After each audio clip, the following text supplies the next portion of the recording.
వ్యవస్థ ముఖ్యంగా అందరికీ న్యాయం జరగాలనేది మా ఉద్దేశం.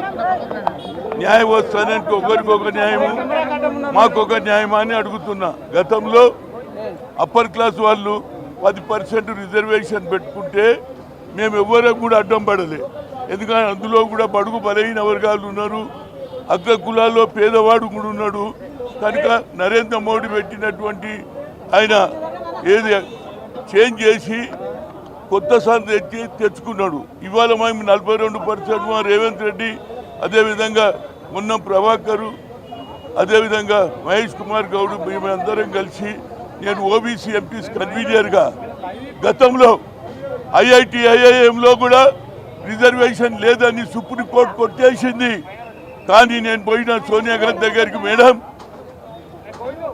Talent is not anybody's property, we are coming from the local language, Malayalam, Telugu, Oriya, కానీ మాకు టాలెంట్ ఉన్నది, మాకు అవకాశం, వీ షుడ్ గివ్ ఆపర్చునిటీ అంటే సోనియా గాంధీ గారు మన్మోహన్ సింగ్ చెప్తే ఆనాడు ఉన్నటువంటి పార్లమెంట్ మెంబర్లు అన్ని పార్టీల వాళ్ళు ఇంక్లూడింగ్ లల్లు ప్రసాద్ యాదవ్ అందరం కలిసి ఆ బిల్లు పాస్ అయింది. ఇప్పుడు 4 వారాల తర్వాత అంటే 42కు అన్యాయం చేస్తారా అని నేను అడుగుతున్నా. ఎన్ని రోజులండి మాకు అన్యాయం? మా జనాభా లెక్కలు తీసినాము, ఏది 150 కోట్లు పెట్టి అందరిని అడిగినాము.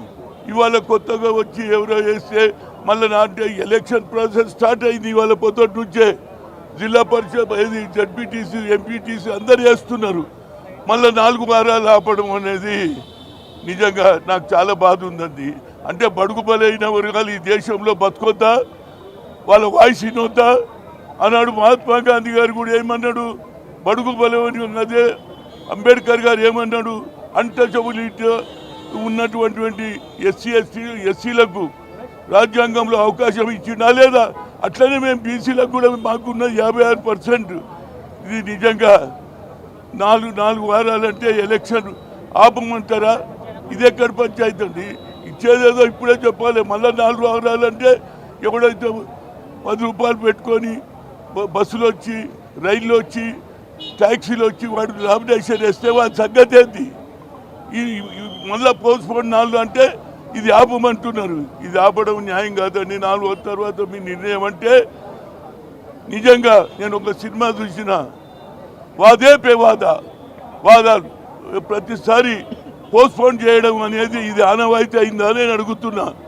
ఏదైనా నిర్ణయం, ఒక పేదవాడు వస్తాడు, ఎన్ని రోజులని రోడ్ల మీద వానలా తడుచుకుంటూ వచ్చి కోర్టుకు వస్తాడు, ఆఖరికి సొమ్ములు కూడా అమ్ముకుంటాడు.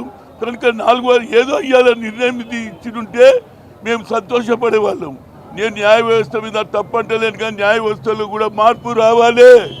మా వాళ్ళు తక్కువ ఉన్నారు, బడుగు బలైన వర్గాలకు అదే రాహుల్ గాంధీ అన్నాడు, ఏదో 1-2 ఉన్నారు.